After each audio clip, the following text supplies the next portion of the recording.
Hala, may bagong atraksyon dito sa Alaminos City, Pangasinan. At eto yung Mangrove Forest Eco Park ng Alaminos City.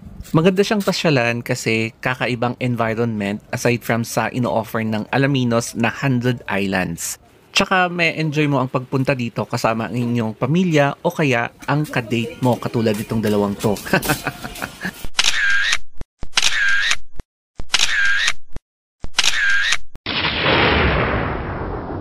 Ilang beses na ako nakapunta dito sa Alaminos City pero ngayon lang ako nakapunta at nakabisita dito sa bagong tayong Mangrove Eco Park.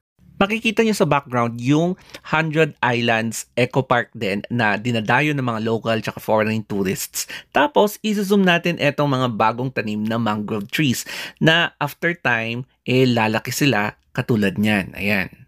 Alam niyo ba na sobrang daming benepisyo ang pwedeng maidulot sa pagtatanim ng mangrove tsaka pagbubuo ng bagong mangrove forest kasi pwede silang magsilbi bilang barrier laban sa mga storm surge, mga malalaking tides, tsaka pwedeng new ecosystem sa mga marine animals.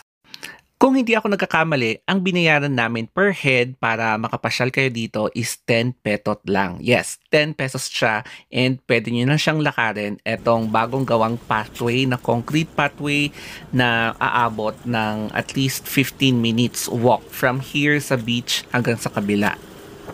Since bagong tayo pa lang itong bagong atraksyon, mapapansin natin na medyo kakaunti pa lang ang pumupuntang mga tao. Pero kitang-kita nyo nga naman, very promising, no?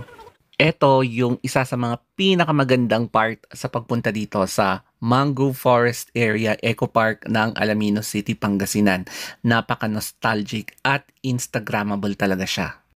Nung pagtungtong namin dito, parang nakaramdam kami ng kakaibang ambience. So, mapapansin mo na magiging mas curious ka kasi parang meron kang makikita ng mga wild animals na hindi mo nakikita sa buong buhay mo. So, maka-curious ka talaga dito.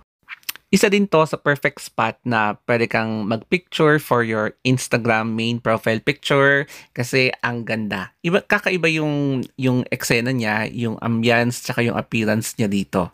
Bale, fino-focus ko yung sentro ng pathway na napapaligiran ng mangrove trees. So, akala mo, iisa lang yung variant ng mangrove trees. Pero dito, marami palang klase na mangroves na makikita mo. So, ang ganda ng eksena niya, yung pagkakagawa, and maraming babalik dito na turista. Ngayon ko lang pala na-realize na pang nagde-date pala ang lugar na to kasi may inabutan kaming mga nagde-date. Ayan sila oh.